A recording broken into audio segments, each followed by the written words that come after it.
funny world, right?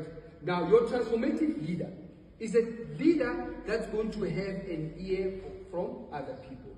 You cannot be everything for everyone. And the biggest mistake we find, and I always say this when I give leadership talks in corporates, I say the biggest challenge we have is the more educated the person is, the more they think that they're thinking tech for everyone. And that's the biggest downfall that you're going to have, or we have. You find somebody that says that he's got an MBA, he's a CEO. And guess what?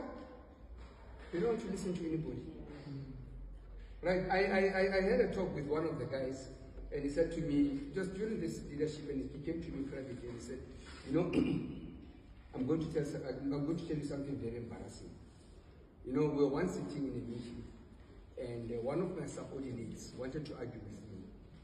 And I lost it, and I said to him, show me your qualifications before you can argue with me. Why? Because he's a doctor. You're going to find that in leadership. Some people will say, you know what, it's always been done like this, why do you want to come up with something else? Why must we break that which is not broken? Why must we fix that which is not broken? But you're not here to fix. We're here to innovate. We improve on what is here today. We're saying, how can we make this better than yesterday? Do you understand? But remember as well, in that process, you're going to come across people that are going to say, no, we don't want change. We are comfortable where we are. We are comfortable, isn't it? But what is also important to note is that you're going to have a lot of diversity in your leaderships, right? And I can see there are people that are young, there are people that are much older, right? And let it not get to a point whereby you must listen to me. That's not how it's going to work. And it should not even work like that.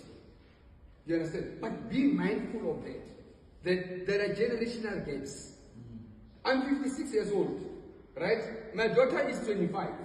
There's no way we're gonna think alike.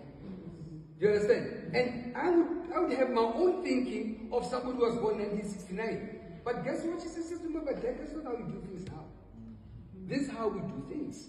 Am I right to say to her, you are a baby, you can't say that to me?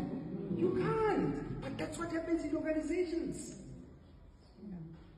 Do you understand? We tend to think that because we are older, we can come up with better ideas. But that does not absolve the ones at the bottom, the young ones. The fact that you've got artificial intelligence, you've got all the technology, does not mean that you cannot be those people with experience. So it means somewhere the two have to merge. Do you understand? And you must strike a balance.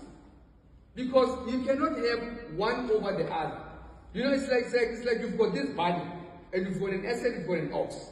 And the body is going to be one-sided, isn't it? So the one where the body falls onto is going to carry much of the weight. Right? So you must check within yourselves to make sure that you do not overvalue the others. Do you understand, guys? And be mindful as well that we've got different personality types. There are those people who are like me. I'm an extrovert. When I don't like something, I probably say it. But there are those that, by their own nature, they don't have that smiling face. They just want things to be done. They don't care how it's going to be done, but it has to be done. All right? And then again, Mr. Motsepo says, I want to know how it's going to be done. So you need to embrace those things, those differences in personality types. Do you understand, guys? And once you're able to do that, then you'll be able to say, how then do we strike a balance and create this team that's going to be very effective? And I hope I kept within the time. And thank you so much.